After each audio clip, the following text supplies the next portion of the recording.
Hello, it's mid-March now and I've decided that I'm going to restart my flow-through worm bin. Obviously if you've seen my other videos on it, you'll see it when I first built it and then when I rebuilt it because it didn't work with a barbecue grill, so I've redone it with bigger spacings and using proper steel poles. So what I'm going to do for the first layer, I'm going to use feed sacks because these are about 4 thicknesses with using both sides of fairly sturdy brown and coloured paper. So what I'm thinking is it's going to take 2 or 3, 4 months before we get to any side where I might possibly be able to rake anything out. So I want something that's going to just hold together long enough so that it doesn't just fall through those bars too early. I want the worms to be able to bind it together a bit. So I'm going to use feed sacks. They fit perfectly across the bottom of, so probably about 3 of those will just line the bottom.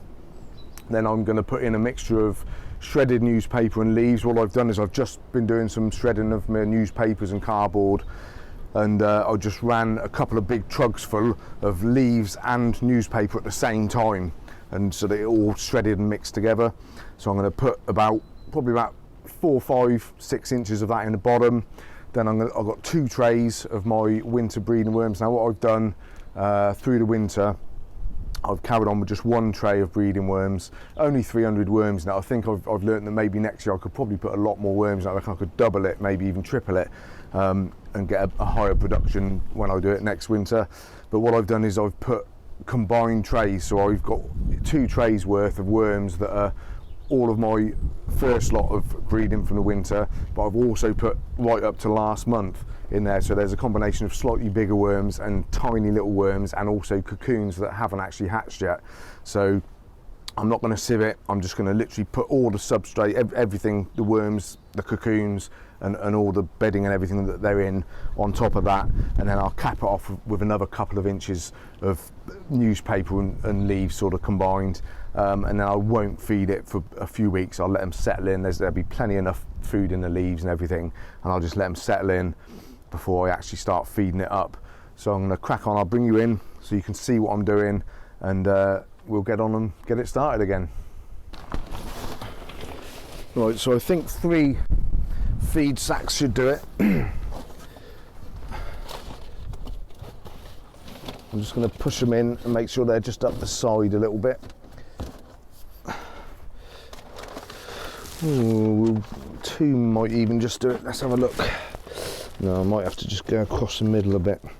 I just want them to go up the side here because the crate has a little kick out at the bottom, so I just want to make sure that stuff doesn't fall down that little kick out. So as long as that sort of goes in there a bit, then that should do it. So hopefully 2 sacks looks like it's going to work. Let's push that up that end. These are pretty sturdy sacks. They should hold out for a couple of months or so.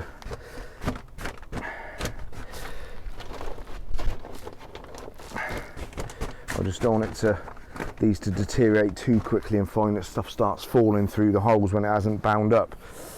So that should do it, I'm hoping. Right, so what I've done here, like I say, this is just leaves and newspaper run through the shredder at the same time. I'll just fluff it up a bit with a rake.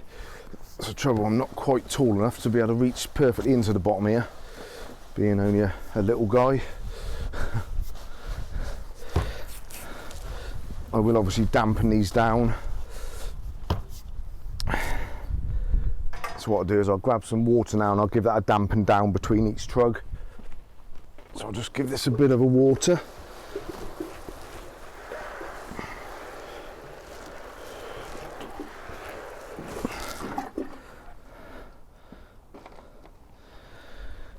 And then I've got another large trug full.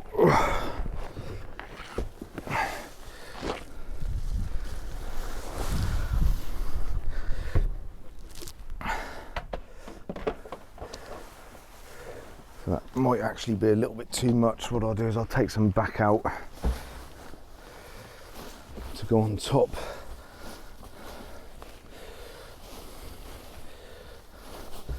And I've got a load of leaves. I might actually put just over the top a few extra leaves as well, so they do love the leaves. That's one thing that I've definitely learned with keeping worms, to stop them wandering, is to just put leaves and half rotted leaves, leaf mould. They absolutely love it. It seems to settle them right down. So that should now be, that's a good 6 inches of bed in there.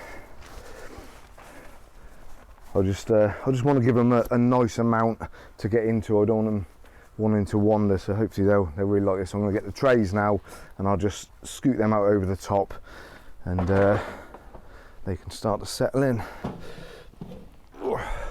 So these trays are full to the brim now.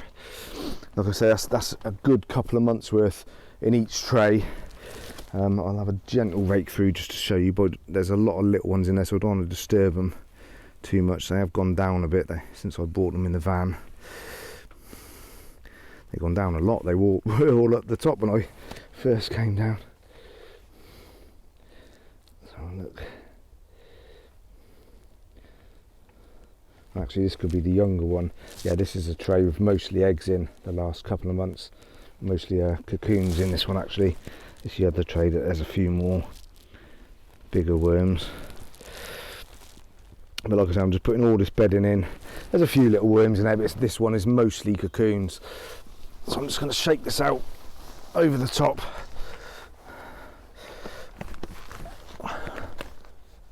There's a couple of slightly bigger. I don't know how that one got in there. He's a bit big. He must have got out the other tray next door.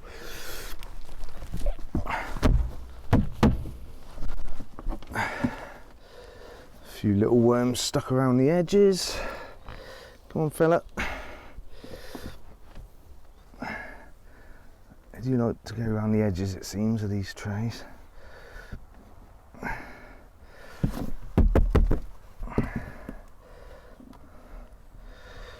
Some tiny, tiny little worms that are only just hatching. They're literally about a millimetre thick. There's quite a few of those.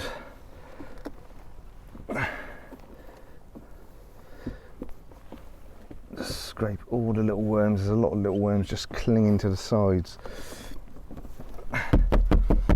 I think that looks like that's all of them.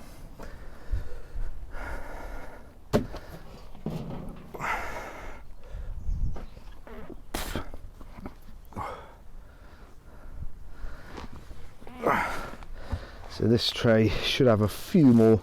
There's still cocoons in here because I did mix them up a little bit. Still quite a few cocoons, but there should be a few more bigger worms in here. Yeah, so there's quite a few more of the sort of bigger worms that are hatched a couple of months ago. So I'm not going to mess with them too much. I'll just get them in.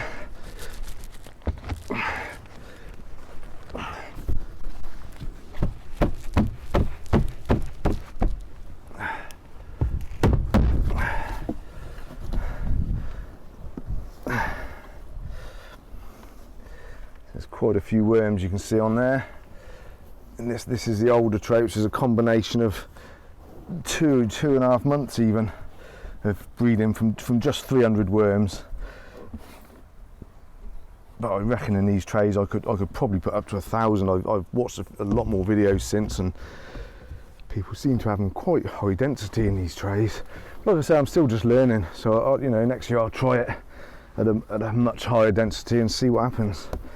I don't think I'm going to bother doing too much breeding through the summer. Maybe just concentrate it for the winter, so that I can just really make sure that I have a nice concentration of worms for the spring, and don't run out. So I'm just going to gently just even this layer of the bedding and the worms that they're in just out over the top. so they can go down into the new bedding if they want to, and all come up into the bedding that I'll put on top.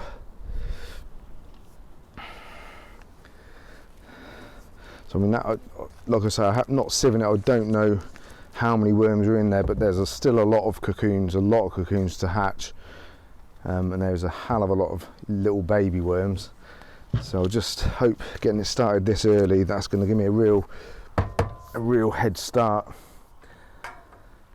So actually I didn't put any water on that last lot of paper, I don't think, so I'll just give that a little water over.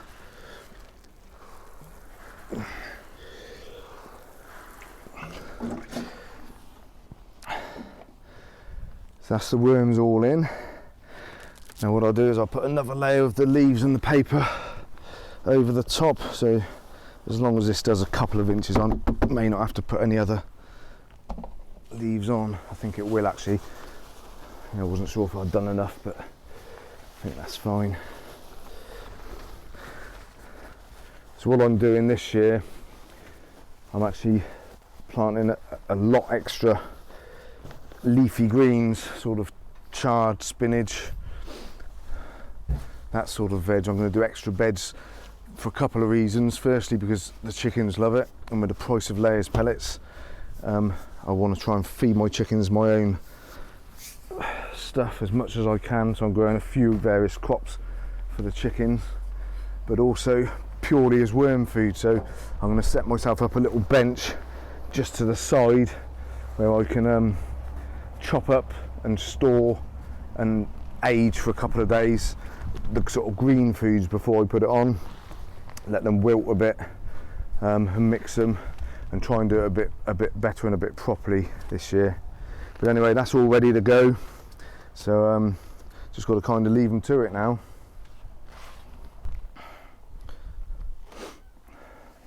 So I'm just going to give this bedding a little water over the top as well. You don't want to make it absolutely sodden, but I think when you first make the beds, you can pre-soak the newspaper, I've read, but I did try that when I was making one of my other little things, little worm bins, and I found that as I was moving it out and putting it into the bed, it just compacted quite a lot. So I just like to do it this way. I like to put it in and then water it. It gets through it pretty damn quick, and you can always have a little rake down and just check that everything's moist. But you know, it shouldn't be sodden. I do keep my tray underneath to catch anything that drips out, but ideally I don't want anything dripping out. I want it to be what I think they call it. It's like, I used to grow mushrooms and they call it field saturated, I think it is. So you should be able to squeeze maybe one drop out of it, but if you get a lot of drops, it's too wet. I think they call it like field saturation point or something like that. So yeah, they're in. Hopefully getting it started this early in the year. Like I say, I think it's the 13th of March today. I'm hoping that not too much bitter cold weather is going to come. I can insulate this, obviously. I can wrap fleece around it and under it and over it. I've got the lid is going to go on top, and I can put a good load of leaves on top should I have to. But I just want it. Firstly, I need the room on my bench in the garage because it's seed sowing time, and I need to get the heat mats out and get a few more things going this month. Now that the cold patch with the snow has passed, so I needed to get it started really. But I'm just hoping now, mid-March, I'd like to be getting my first harvest out of it, maybe mid-June. I don't know. It looks like there's a good load of worms now, and I'm hoping it'll really get going nice and quick. And I've still got my tray of breeding worms at home. So what I might do is in another month, I'm just keeping them at home as a sort of third safety measure, just in case we get some really cold weather that damages these. But what I'll probably do in a month is just bring those down and put them in here as well, because the outside bed has actually survived the very, very cold. We had a -12 and there was a -14 one night, and the outside bed survived it. I have got a video, just a quick one showing that. So I'm really pleased with that. I think being on the earth and with the concrete blocks, that really insulated them well, and I'm pretty confident now with that going into winter. So I want to put all my winter breeding worms into this and get this going properly so that I can harvest from it as soon as possible. But anyway guys, I will keep you updated. I'll do another video as we get into summer, and hopefully as I do my first harvest, and perhaps show you sort of how I'm feeding them and stuff along the way. But if you're finding all these videos interesting, please remember to like and subscribe, and we will see you next time guys. Take it easy.